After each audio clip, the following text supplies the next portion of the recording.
Hello everyone, ফুলিমারি একাডেমিতে তোমাদের প্রত্যেককে স্বাগত। আশা করি সকলে ভালো আছো এবং সুস্থ আছো। আজকে এএনএম জিএনএম এর কিছু গুরুত্বপূর্ণ বিষয় নিয়ে আলোচনা করব। যারা 2024 সালে এএনএম জিএনএম এক্সাম দিয়েছো তাদের রেজাল্ট কবে দিতে পারে এবং রেজাল্টের পর কি কি করতে হবে, মেনলি আজকে এই দুটি বিষয় নিয়ে আলোচনা করব। ভিডিওটি প্রথম থেকে শেষ পর্যন্ত দেখবে। তাহলে প্রথমে আসি, রেজাল্ট কবে দেবে। আমি প্রথমেই বলে রাখি, অফিসিয়ালভাবে এখনো পর্যন্ত জানানো হয়নি যে রেজাল্ট কবে দেবে। তবে আনুমানিকভাবে যেটা বলা যায়, সেপ্টেম্বরের সেকেন্ড উইক বা থার্ড উইকের মধ্যে তোমাদের রেজাল্ট দিয়ে দেবে। কারণ কি, 2023 সালে যে এক্সামটা হয়েছিল সেপ্টেম্বরের 6 তারিখে রেজাল্ট দিয়ে দিয়েছিল এবং এক মাসের ভিতরে সমস্ত কিছু প্রসেস কমপ্লিট হয়ে গেছিল এবং লক্ষ্মী পূজার পরে ক্লাস শুরু হয়ে গেছিল। সেই হিসেবে বলা যায় এবার যেহেতু এক্সামটা একটু লেটে হয়েছে, তাই রেজাল্টটা সেপ্টেম্বরের সেকেন্ড উইক বা থার্ড উইকে দিয়ে দিতে পারে। ঠিক আছে, এবার আসি রেজাল্টের পর কি কি করতে হবে। ঠিক আছে, রেজাল্টের পর তোমাকে যেটা করতে হবে, প্রথমে রেজিস্ট্রেশন করতে হবে।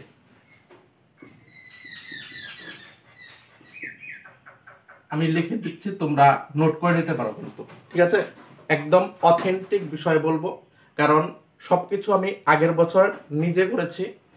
কারণ আমার বোন নার্সিংয়ে চান্স পেয়েছে, এখন ট্রেনিং করতেছে। সেই সূত্র থেকে আমি বলছি কি কি করতে হবে। প্রথমে তোমাকে রেজিস্ট্রেশন করতে হবে। আর চ্যানেল নতুন হলে চ্যানেলটি অবশ্যই সাবস্ক্রাইব করে রাখবে। রেজাল্টের পর থেকে একদম ভর্তি পর্যন্ত তোমাদের কি কি করতে হবে, কি কি সার্টিফিকেট লাগে, ডোমিসাইল সার্টিফিকেট কোথা থেকে আনবে, মেডিকেল কিভাবে করবে, ঠিক আছে, ইত্যাদি বিষয় আমি জানাতে থাকবো পরপর স্টেপ বাই স্টেপ। তাই চ্যানেল নতুন হলে অবশ্যই চ্যানেলটি সাবস্ক্রাইব করে রাখবে। প্রথমে তোমাকে রেজিস্ট্রেশন করতে হবে। রেজিস্ট্রেশন নাম্বার অ্যান্ড পাসওয়ার্ড দিয়ে ফর্ম ফিলাপের সময় একটা পাসওয়ার্ড তৈরি করা হয়েছিল, সেই পাসওয়ার্ড দিয়ে তোমার প্রোফাইলে ঢুকতে হবে। এটা প্রথম কাজ। ঠিক আছে, প্রথম কাজ হলো রেজিস্ট্রেশন করতে হবে, রেজিস্ট্রেশন নাম্বার এবং পাসওয়ার্ড দিয়ে। সেখানে পেমেন্ট করতে হবে। প্রথমে তোমাকে পেমেন্ট করতে হবে। কিসের জন্য পেমেন্ট করতে হবে? তোমার স্কুল চয়েস যে করবে, স্কুল চয়েস করবে, তার জন্য প্রথমে তোমাকে পেমেন্ট করে রেজিস্ট্রেশন প্রসেসটা কমপ্লিট করতে হবে। ঠিক আছে, 2 নম্বরে গুলো পেমেন্ট করতে হবে। 1 নম্বরে তোমার প্রোফাইলে ঢুকতে হবে, 2 নম্বরে পেমেন্ট করতে হবে, 3 নম্বরে স্কুল চয়েস করতে হবে। Choice fill and lock choice করতে হবে এবং লক করতে হবে। এখানে তোমরা 4 থেকে 5 দিন সময় পাবে।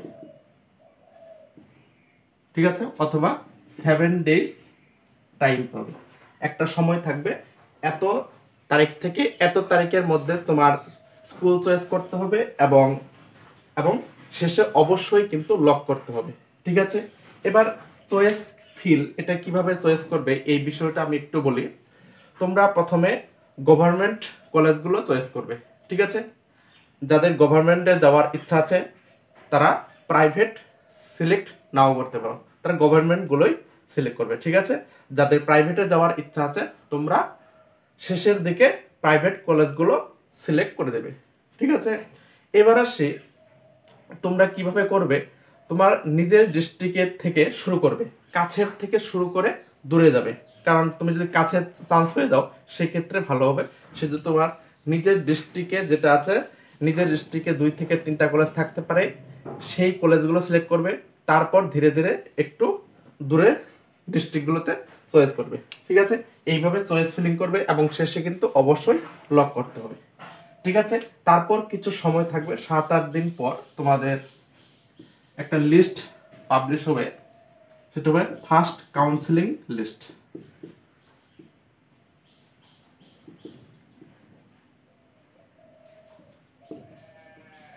একটা ডেট থাকবে যে এত তারিখে তোমাদের ফার্স্ট কাউন্সিলিং এর লিস্ট পাবলিশ করা হবে।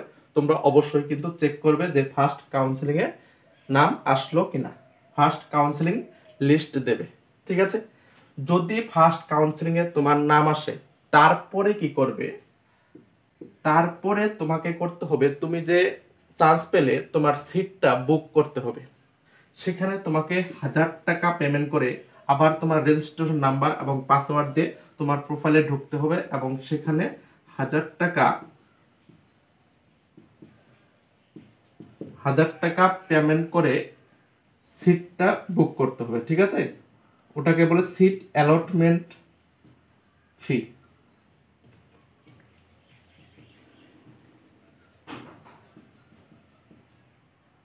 সিট অ্যালটমেন্ট ফি 1000 টাকা দিয়ে তোমাকে সিটটা বুক করতে হবে। সিট অ্যালটমেন্ট ফি হিসাবে 1000 টাকা পেমেন্ট করতে হবে, ঠিক আছে? তারপর কি করতে হবে? স্কুল ভেরিফিকেশন হবে, অর্থাৎ তোমার ডকুমেন্ট ভেরিফিকেশন করতে হবে।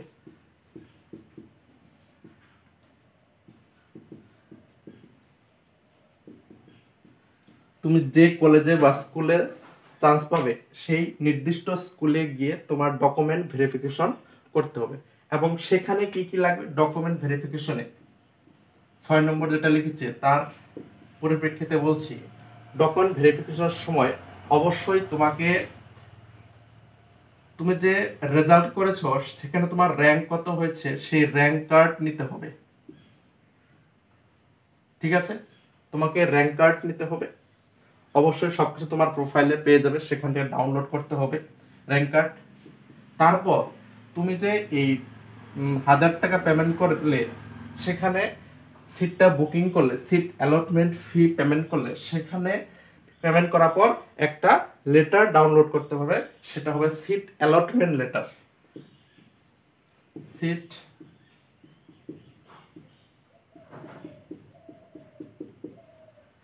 অ্যালটমেন্ট লেটার এটা নিতে হবে, rank card, seat allotment letter.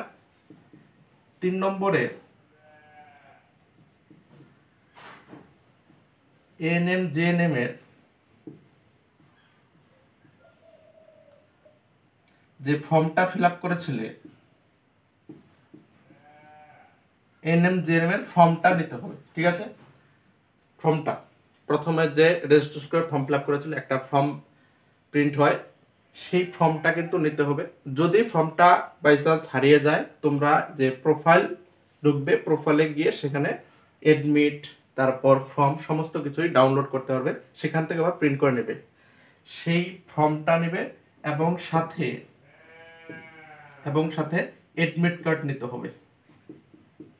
পরীক্ষার সময় যে এডমিট কার্ড নিয়ে পরীক্ষা দিতে গেছিলে সেই এডমিট কার্ডটা যদি হারিয়ে যায়, তোমরা তোমার প্রোফাইল থেকে আবার ডাউনলোড করে প্রিন্ট করতে পারবে। এডমিট কার্ড নিতে হবে। 5 নম্বরে এইচএস রেজাল্ট নিতে হবে, তোমার হাই সেকেন্ডারি রেজাল্ট নিতে হবে। এবং এখানে বলে রাখি তোমার সমস্ত কিছু নিয়ে যাবে, এইচএস রেজাল্ট, মাধ্যমিক এডমিট কার্ড, কাস্ট সার্টিফিকেট, তারপর bank account, ration card, birth certificate, তোমার সমস্ত যত ডকুমেন্ট আছে 6-7টা ডকুমেন্ট হয়, সমস্ত কিছুই নিয়ে যাবে, ঠিক আছে? এবং ডোমেসিয়াল সার্টিফিকেট লাগবে।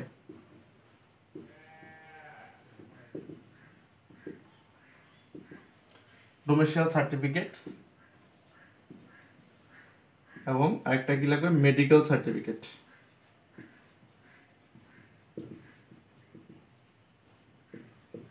কি লাগবে? ডোমেসিয়াল সার্টিফিকেট এবং মেডিকেল সার্টিফিকেট।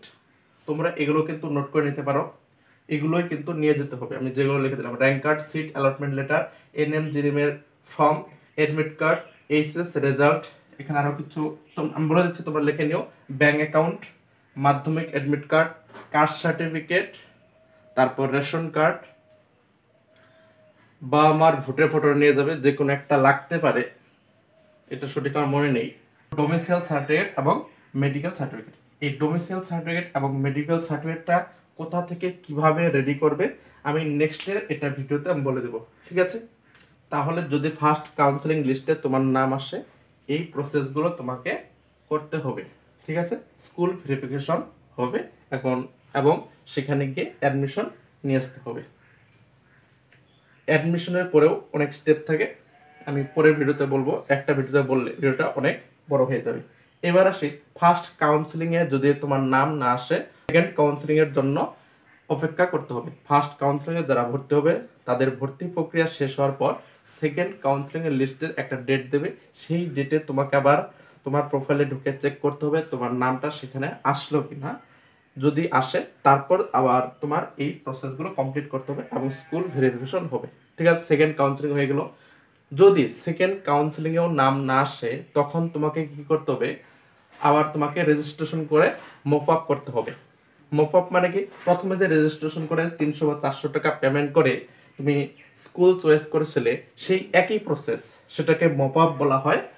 তোমাকে আবার রেজিস্ট্রেশন করতে হবে 300 বা 400 টাকা দিয়ে, তারপর আবার তোমাকে স্কুলগুলো চয়েস করতে হবে এবং লক করতে হবে। তারপর একটা মানে লিস্ট বেরোবে, সেখানে যদি তোমার নাম থাকে তারপর তোমাকে এই প্রসেসগুলো করতে হবে, সেখানে নাম থাকতে পারে। সেটাই হলো লাস্ট চান্স। ঠিক আছে, আজকের ভিডিওতে এই পর্যন্ত জানালাম। নতুন ভিডিওতে আরো নতুন তথ্য নিয়ে আসবো। তোমাদের কিছু যদি অজানা থাকে তোমরা কমেন্ট বক্সে লিখে দিও, তোমাদের কোন ধরনের উত্তর দিতে হবে আমি সেইভাবে দেওয়ার চেষ্টা করব, তোমরা কমেন্টে লিখে দিও। এবং তোমাদের কত স্কোর থাকলে তোমাদের মানে এই চয়েস ফিল করা একটা সেফ জোনে থাকবে, সেই স্কোরটা কত হতে পারে সেটা পরের ভিডিওতে বলবো। সেজন্য তোমাকে কি করতে হবে, ভিডিওর কমেন্টে সবাই তোমাদের স্কোর কত আছে সেটা লিখে আমাকে জানাও, কমেন্টে জানাবে। সেইভাবে আমি একটা আনুমানিক আইডিয়া দিতে পারবো যে এত থাকলে তুমি চয়েস ফিলিং করে চান্স পেতে পারো। তোমরা অবশ্যই কিন্তু কমেন্ট করে দিও তোমাদের কত নম্বর আছে। এবং একটা রিকোয়েস্ট থাকবে, ভিডিওটা তোমাদের বন্ধু বান্ধবদের কাছে প্রচুর পরিমাণে শেয়ার করো এবং সেখানে তাদের স্কোরগুলো কমেন্টে লিখে দিতে বলো। আমি সেইভাবে একটা ওভারঅল আনুমানিক নিয়ে আমি নেক্সট ভিডিওতে বল দেবো, মানে তোমাদের সেফ স্কোর কত থাকলে তোমরা চান্স পেতে পারো। ঠিক আছে, এই ছিল আজকের আপডেট। নতুন ভিডিওতে নতুন কিছু নিয়ে আসছি। Thank you.